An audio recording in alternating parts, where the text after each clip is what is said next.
नमस्कार दोस्तों, स्वागत है आप सबका सौदर भोजपुरी में। तो चलिए आज हम बात करने वाले खेसारी लाल यादव के बारे में।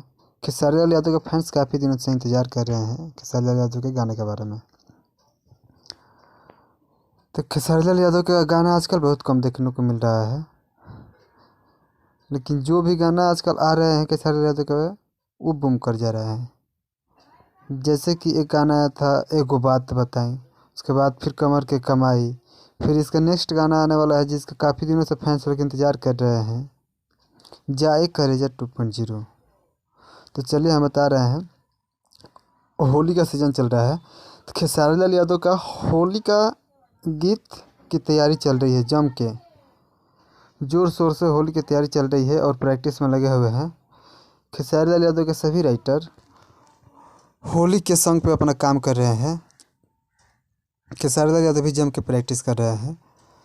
तो चलिए हम मिलते हैं आपको नेक्स्ट वीडियो में, तब तक के लिए थैंक यू सो मच। जय भोजपुरी, जय श्रोता समाज।